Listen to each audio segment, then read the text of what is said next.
Le 15 avril 2004, Patrice Andrés disparaît subitement de son lieu de travail. Entrons ensemble au cœur de cette mystérieuse disparition, alors pose tes grosses ou tes petites fesses, et bienvenue dans un nouvel épisode de Crime et Justice.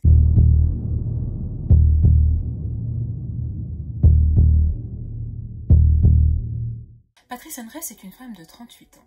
Elle est coiffeuse et détient même son propre salon de coiffure dans la ville de Cumming, en Géorgie, aux États-Unis. Le 15 avril 2004, Patrice dépose son fils de 15 ans, Pistol Black, à l'école avant de se rendre dans son salon de coiffure pour honorer tous les rendez-vous qu'elle avait ce matin-là. Patrice a eu des clients toute la journée, donc elle a eu des clients de 8h50 à 11h30, puis elle avait un trou de 30 minutes pour prendre sa pause déjeuner et sa prochaine cliente devait revenir à midi. Seulement quand la cliente arrive pour son rendez-vous de midi, elle se rend compte qu'il n'y a personne dans le salon et que la caisse enregistreuse a été vidée et qu'elle est restée grande ouverte. Un peu effrayée, la cliente va décider d'appeler la police pour signaler la situation un peu bizarre. Quand la police va arriver sur les lieux, elle va effectivement constater que la caisse enregistreuse a été vidée et qu'elle est restée grande ouverte, mais ils vont aussi voir que le sac à main de Patrice est resté sur le comptoir avec son téléphone portable et aussi que la voiture de Patrice est encore sur les lieux. Ils vont aussi constater que le salon est en très bon état. Certes, il manque de l'argent, la caisse enregistreuse est ouverte, mais il est très propre, il n'y a pas de traces de lutte et en soi, il n'y a rien qui prouve vraiment que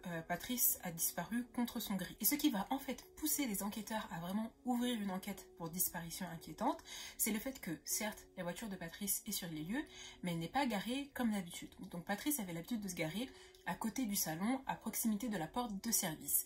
Et là, quand les enquêteurs sont arrivés, le SUV de Patrice se trouvait vraiment devant le salon et garé de travers. Et c'était pas du tout dans les habitudes de Patrice, selon les témoins, de se garer comme ça. L'enquête va aussi nous apprendre que le jour de sa disparition, Patrice a reçu 2 clients entre 8h50 et 11h30. Parmi ces clients, il y avait Pam qui a dit que ce jour-là, Patrice était très distante et avait l'air très distraite. Il faut savoir que Patrice, c'est quelqu'un qui a une personnalité très conviviale, elle est très proche de sa clientèle, donc ça paraissait vraiment anormal pour Pam de voir que voilà, que Patrice ne rigolait pas avec elle ou que Patrice ne parlait carrément pas. Pam est finalement partie du salon à 11h05 et un nouveau client, Paul, est arrivé à 11h10 pour se faire coiffer par Patrice. Puis il est reparti à 11h27. À 11h35, Patrice va recevoir l'appel d'un client qui souhaitait déplacer son rendez-vous. L'appel va durer 2 minutes et pendant ces 2 minutes, le client va dire que Patrice était très distante au téléphone et qu'elle avait également l'air distraite. Et ça l'a surpris parce que, comme je vous le disais, Patrice était quelqu'un de très convivial, donc ça lui a paru bizarre qu'elle ait cette réaction-là et qu'elle ne soit pas chaleureuse du tout, contrairement à d'habitude. Donc à 11h37, Patrice raccroche avec ce client qui voulait déplacer son rendez-vous et ensuite, un autre client va essayer d'appeler le salon à 11h50 et cette fois-ci, pas de réponse, Patrice ne répond plus au téléphone. Grâce à tous ces éléments, la police va pouvoir déterminer qu'il est arrivé quelque chose à Patrice entre 11h37 ce matin-là, donc le moment où elle a raccroché avec le client qui souhaitait déplacer son rendez-vous, et 11h50, donc le moment où elle ne répond plus au téléphone.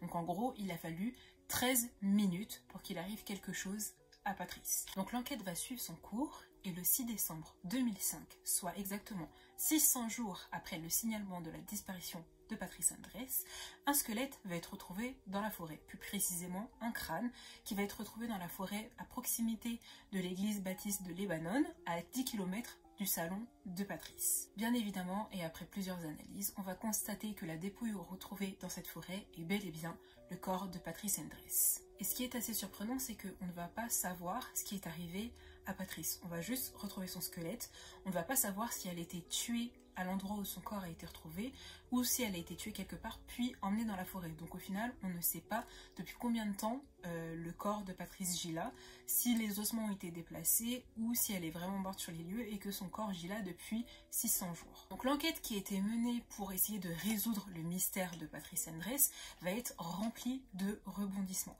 Et cette histoire elle est assez frustrante parce qu'on a plein de pistes, mais des pistes qui finalement ne mènent à rien. Tout d'abord, on a 2 témoins dont les témoignages vont permettre d'affirmer la thèse des 13 minutes, donc la thèse selon laquelle Patrice aurait disparu entre 11h37 et 11h50 le matin du 15 avril 2004. Ces 2 témoins sont passés devant le salon en même temps et disent avoir vu à 11h45 2 personnes devant le salon de coiffure et une voiture bleue garée devant la porte du salon. Le problème avec ces témoignages, c'est que les 2 témoins décrivent une scène totalement différente. Tammy Fincher, qui est une des témoins, dit avoir vu une Chevrolet Lumina bleue garée devant la porte du salon. Elle dit également avoir vu 2 personnes, donc une femme grande avec les cheveux foncés et une femme plus âgée qui lui tenait la main. Elle dit également que la voiture était immatriculée avec une plaque de la Géorgie. Le deuxième témoin qui est passé au même moment dit avoir vu une Ford Taurus ou une Malibu bleue et d'avoir vu non pas une femme grande avec les cheveux foncés, mais un homme avec les cheveux longs et noirs. Et c'est assez surprenant parce que selon les enquêteurs, les deux témoins sont des témoins fiables. Mais ces deux témoins racontent deux choses différentes. Donc on ne sait pas qui croire et quel témoignage pourrait vraiment mener à une réelle piste. Les seules choses qu'on peut dire, c'est qu'il y avait réellement une voiture garée devant le salon et que cette voiture était bleue. Après, on n'a pas de détails sur la véritable marque de cette voiture, sur le modèle. Et aussi, on sait qu'il y avait vraiment deux personnes devant le salon, mais on ne sait pas si c'était deux femmes ou si c'était un homme et une femme plus âgée. Il y a aussi un troisième témoin qui va se manifester et qui va dire avoir vu la camionnette blanche d'un homme garée devant le salon de Patrice. Donc cette personne va donner une description de l'homme qui conduisait la camionnette. Un portrait robot va être fait, il va être distribué, diffusé, sauf que ce témoin-là va se rétracter et va dire qu'en fait il n'a rien vu et qu'il n'a tout inventé. Entre parenthèses, on ne sait pas pourquoi cette personne a inventé ce faux témoignage. Donc du coup, c'était une perte de temps et une perte d'argent aussi. Et aussi, surtout, c'était une fausse piste. Donc pendant plusieurs semaines, les enquêteurs se sont concentrés sur cet homme qui, au final, n'existe peut-être même pas. Donc les enquêteurs ne vont rien lâcher et si bien qu'ils vont trouver des suspects dans l'affaire de Patrice Endres.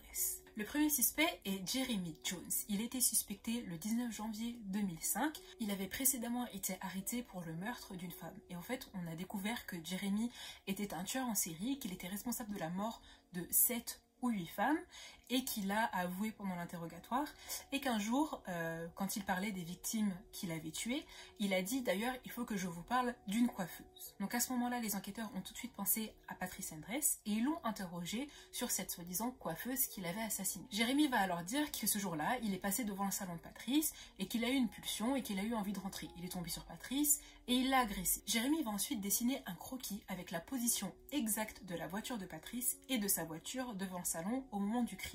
Et ce croquis va correspondre à 100% à ce qui était vu le jour de la disparition de Patrice. Jérémy va ensuite dire qu'il a tué Patrice et qu'il a jeté son corps dans la Sweetwater Creek. Pour finir, Jérémy va finalement revenir sur ses aveux et va dire qu'en fait il n'a rien à voir avec le meurtre de Patrice Endres, qu'il a juste dit ça pour pouvoir négocier des avantages en prison.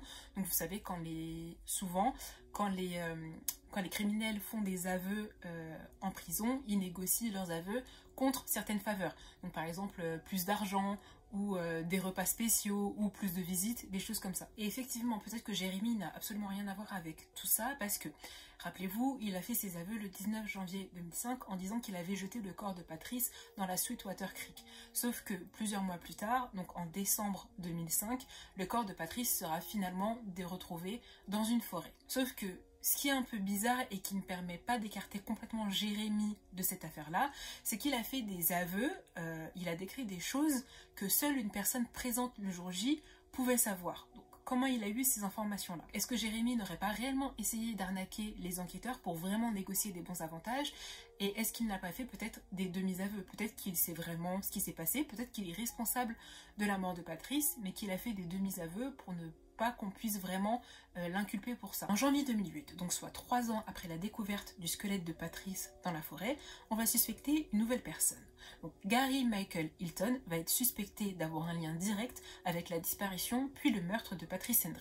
Gary avait kidnappé Meredith Emerson dans le comté de Davidson et il l'avait séquestrée et torturée pendant plusieurs jours et a fini par la tuer. Ce qui va faire le lien avec l'affaire de Patrice Endres, c'est qu'on va retrouver le corps de Meredith dans la même forêt où a été retrouvé le corps de Patrice. Ce qui va aussi mettre les enquêteurs sur cette piste, c'est que Gary avait l'habitude d'estorquer de l'argent à des personnes, donc de braquer par exemple des filles-magasins, mais surtout des salons de coiffure. Il dit qu'il aimait bien prendre les salons de coiffure pour cible, qu'il aimait bien attendre la pause de midi pour pouvoir leur soutirer de l'argent et agresser les personnes. Seulement, malgré toutes ces coïncidences et ces liens, on n'a rien trouvé qui permet vraiment d'impliquer Gary dans la disparition et le meurtre de Patrice. Il y a une personne aussi dont on n'a pas encore parlé, sur laquelle la police a enquêté, mais qui pour certains proches de Patrice est le coupable absolu dans cette affaire. Il s'agit de Robert Andrés, qui était le mari de Patrice et le beau-père de Pistol Black, le fils de Patrice. Robert et Patrice étaient mariés depuis 7 ans, le jour de la disparition de Patrice. Robert dit que voilà, ces 7 années de mariage étaient les plus belles de sa vie, que tout était beau, tout était rose, tout se passait hyper bien et qu'aujourd'hui, il pleure la disparition de sa femme qu'il aime plus que tout. Il dit aussi que Patrice et lui vivaient dans une harmonie parfaite et qu'ils ne se disputaient jamais. Seulement Pistol, le fils de Patrice, Nancy Hunt, une amie de Patrice, et Kaylin Kramer, qui était la sœur de Patrice, disent tout le contraire. Ils affirment tous que Patrice n'était pas du tout heureuse avec Robert, qu'ils se disputaient tout le temps parce que Robert était quelqu'un de jaloux et possessif et que Patrice voulait divorcer de Robert. Ils ont même demandé aux enquêteurs de s'intéresser de près à Robert en disant que pour eux, c'était vraiment lui le coupable et qu'il avait quelque chose à voir avec la disparition et le meurtre de Patrice. Et c'est vrai qu'en s'attardant un petit peu sur le cas de Rob, on peut se poser certaines questions. Par exemple, il avait une relation conflictuelle avec son beau-fils Pistol. Donc apparemment, la première année de mariage avec Patrice, la relation avec Pistol était bien, tout se passait bien, c'était vraiment une bonne relation beau-père et beau-fils, mais vraiment tout pile après 1 an de mariage, Rob a commencé à changer complètement de comportement avec Pistol et il a commencé à être méchant avec lui. Donc par exemple, il passait devant sa chambre et il lui disait des méchancetés, enfin il lui chuchotait des méchancetés genre ah t'es nul, t'es qu'une merde, tu sais rien faire, etc. Donc voilà, il était infect avec Pistol et selon Pistol, ses amis de l'époque pourraient témoigner en fait des méchancetés qu'il lui disait par exemple en passant près de la chambre ou autre. Et dans un documentaire, Robert, bon des fois je dis Rob parce que dans le documentaire c'est comme ça qu'on l'appelle, donc Rob va être interrogé et il va clairement dire qu'il n'aime pas Pistol, qu'il ne l'a jamais aimé et que pour lui c'était un enfant sans avenir, etc. Donc voilà, qu'il n'aime pas Pistol. Donc ok. Certes, Pistol était adolescent à ce moment-là, donc peut-être que la relation était difficile, mais de là à dire que tu détestes le fils de ta femme, c'est quand même un peu... c'est dur, c'est quand même un peu dur, c'est quand même un peu bizarre. Rob va même jusqu'à dire que pour lui, Pistol était jaloux de la relation qu'il avait avec sa femme Patrice et que Pistol faisait tout pour détruire cette relation. Sauf que tout le monde dit le contraire, tout le monde dit que c'est Rob qui était jaloux de la relation de Patrice et Pistol et qu'il ne supportait pas que Patrice dise oui à tout pour Pistol et qu'elle le défende sans cesse. Dans ce documentaire-là aussi, Rob aura un discours un peu incohérent. Il décrit la relation avec Patrice comme voilà une relation idyllique, où tout se passait bien, où ils ne se disputaient jamais, sauf qu'à un moment il va dire voilà, on avait des problèmes. Bon, je ne sais pas pour vous, mais je connais très peu de couples qui ne se disputent pas, ou qui ont des problèmes, mais qui arrivent à ne pas se disputer. Et il y a un autre détail surprenant qui sème le doute, c'est que dès le lendemain de la disparition de Patrice, donc Patrice a disparu le 15 avril, donc dès le 16 avril, Rob a fait changer toutes les serrures de la maison dans laquelle il vivait avec Patrice et dans laquelle aussi Pistol vivait. Donc il a fait changer toutes les serrures et a refusé que Pistol remette les pieds dans la maison. Et ça c'est un détail qui est très bizarre parce que Patrice a disparu que depuis 1 jour. À ce moment-là, on n'a pas retrouvé de corps, on ne sait pas ce qui lui est arrivé, donc en soi, dans les esprits et en vérité, elle peut revenir à tout moment. Donc qu'est-ce qui a fait que Rob s'est dit bah elle va pas revenir, donc je me permets de changer toutes les serrures et tout? Est-ce que c'est parce qu'il savait quelque chose? Ou est-ce que c'est parce qu'il est impliqué? Enfin voilà, c'est... ouais, perturbant. Évidemment, Rob va se défendre contre ces accusations-là et va dire qu'en fait, il a fait ça parce qu'il détestait Pistol et qu'il ne voulait pas du tout qu'il remette les pieds chez lui, surtout si sa mère n'était pas là. Mais voilà, c'est quand même le fils de la femme que tu aimes, donc pourquoi le mettre dehors et pourquoi... Enfin, si qu'il s'en occupe pas, certes, mais au point de le mettre dehors et de lui interdire l'accès de la maison dès le lendemain de la disparition de sa mère, enfin voilà quoi, et puis voilà, même s'il l'aime pas, tout le monde arrive à se retrouver dans le malheur, donc pourquoi ne pas le soutenir et tout? Non, rien. Lui, il a décidé de faire une croix sur Pistol, comme, selon moi, il a fait une croix sur Patrice aussi. Pour continuer à se défendre, Rob va dire qu'il ignorait totalement que Patrice voulait divorcer, qu'elle ne lui en avait jamais parlé, donc dans sa logique, il ne se disputait jamais, donc elle ne pouvait pas vouloir divorcer de lui. Il va dire qu'il n'avait pas de mobile pour pouvoir s'en prendre à Patrice, que Patrice n'avait pas d'assurance vie, que de toutes les façons elle était jeune, elle avait que 38 ans, et qu'il n'avait jamais entendu parler du divorce. Donc voilà, le mec nettoyé de tout soupçon, il n'a rien à voir avec la disparition de Patrice selon lui. Il dit avoir aussi un alibi pour le moment de la disparition de Patrice. Il dit qu'il était au travail, qu'il a pointé, donc qu'il a une preuve qu'il était vraiment au travail,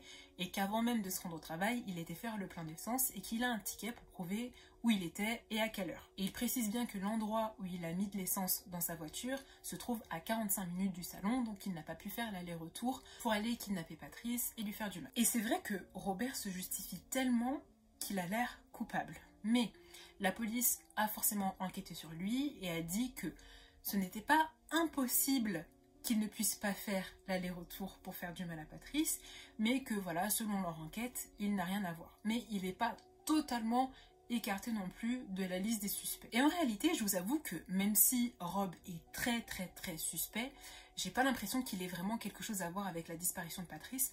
Je pense que c'est juste quelqu'un de maladroit, qui ne sait pas correctement s'exprimer et qui ne se dit pas dans sa tête que certaines choses se disent et d'autres ne se disent pas. Et c'est vrai qu'il cherche tellement à se justifier que ça en met limite la puce à l'oreille, mais je pense vraiment que le mec est paniqué et qu'il veut juste prouver qu'il n'a vraiment rien à voir avec la disparition de sa femme. Je pense juste que Robert, c'est peut-être quelqu'un qui a juste des problèmes psychologiques, parce que dans le documentaire, il va faire des révélations un peu bizarres. Pour moi, c'est pas incriminant, mais ce sont juste vraiment des révélations bizarres. Il va réfléchir à haute voix et il va se demander ce qui a pu arriver à Patrice, si quelqu'un l'a kidnappée puis séquestrée, si elle a été le jouet de quelqu'un. Il va aussi se demander, est-ce que quelqu'un a pu utiliser une brouette pour emmener son corps dans la forêt?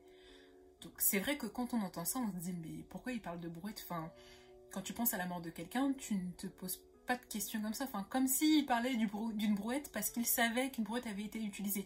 C'est vrai que ça peut porter à confusion, mais moi je pense que voilà, le mec il réfléchit trop à haute voix et il oublie que, comme je disais tout à l'heure, il y a des choses qui se disent et des choses qui se disent pas. Il va avoir aussi une attitude un peu bizarre parce que lorsqu'on va retrouver le corps de Patrice, plus précisément son squelette, donc forcément elle va avoir une sépulture et on va exposer son squelette à la morgue. Donc Rob va demander à ce que le squelette de Patrice soit bien remis en ordre, donc on remette la tête à la place de la tête et le reste des os qu'on a retrouvés à leur place également. Il va se présenter devant la dépouille de Patrice, il va prendre le crâne, embrasser le crâne de Patrice, le serrer fort, puis le déposer et repartir. Voilà. I picked up her skeleton from in her head and carried her around for a while. Donc il a câliné le crâne de sa défunte femme. C'est vraiment bizarre comme comportement. Mais d'un côté, ça peut se comprendre. Enfin, s'il est vraiment triste, il se raccroche au crâne parce que c'est ce qui reste quoi de sa femme. Donc voilà, franchement, j'avoue, je ne sais pas quoi en penser, mais c'est juste bizarre pour moi en fait. Dernière chose aussi, il va avouer qu'il a dormi pendant un bon moment avec les cendres de Patrice. Donc il s'allongeait et qu'il serrait les cendres contre lui pour dormir et que ça lui donnait la sensation que Patrice était là, enfin comme qu'il dormait comme quand Patrice était là. Donc ouais, j'avoue, tout ça mis ensemble, ça fait vraiment bizarre, ça éveille un peu les soupçons, mais comme je le disais tout à l'heure, pour moi, c'est pas quelqu'un qui a un rapport avec la disparition et le meurtre de sa femme, c'est juste quelqu'un qui est un peu perdu et accessoirement très bizarre. C'est aussi quelqu'un de très maladroit, dont la maladresse lui fait faire des choses qu'on peut pas vraiment comprendre. Ça fait maintenant 17 ans que Patrice Endres a disparu et que l'enquête est irrésolue. Jusqu'à présent, on ne sait toujours pas ce qui lui est arrivé. Je sais que pour cette affaire, la police retient volontairement des informations. Par exemple, tout au long de la vidéo, je vous ai juste dit qu'on a retrouvé le corps, mais je vous ai pas dit comment Patrice est morte. Et bien ça, il n'y a que les enquêteurs qui le savent, parce qu'ils retiennent volontairement cette information-là. En gros, ils ne veulent pas que divulguer cette information-là, et qu'après, il y ait des faux aveux, des fausses pistes encore, parce qu'ils en ont eu pas mal pendant toute l'affaire. Donc voilà, eux, ils connaissent vraiment les circonstances de la mort de Patrice, mais je pense que tout ça se sera révélé quand ils auront retrouvé la personne responsable de ce meurtre-là. Autre point, c'est que la police va totalement écarter la thèse du vol qui aurait mal tourné. Pour eux, le motif de la disparition de Patrice n'a rien à voir avec le vol, même si on a retrouvé la caisse enregistreuse ouverte et vidée. Et c'est vrai, en effet, la personne responsable de la disparition de Patrice a pu tout simplement ouvrir la caisse enregistreuse afin de brouiller les pistes et faire croire que le motif c'était le vol. Sauf que quand on a retrouvé la dépouille de Patrice, on n'a pas retrouvé ses alliances. Donc Patrice avait une bague avec un gros diamant d'une valeur de 1,5 carat et elle avait 2 anneaux en or d'une valeur de 14 carats. on n'a pas retrouvé ses bijoux à côté de la dépouille, donc on ne les a en fait jamais retrouvés.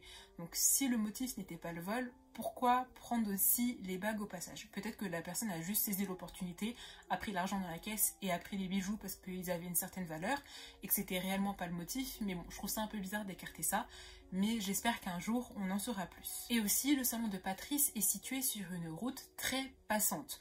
Donc peut-être qu'elle est tout simplement tombée sur un fou ou une folle qui a vu le salon, qui est rentré, qui a décidé d'agresser Patrice et finalement de la tuer. Donc il y a vraiment des chances que la personne responsable de la disparition et du meurtre de Patrice soit vraiment une personne un peu aléatoire et qu'on ait vraiment du mal à la retrouver à cause de ça, surtout si le crime de Patrice c'était un crime isolé, donc elle n'en a pas commis avant et qu'elle n'en a pas commis après aussi, donc il y a des chances qu'on ne retrouve aussi jamais le responsable de cette tuerie. Donc voilà, c'est tout ce que j'ai à vous dire sur la disparition de Patrice Andrés.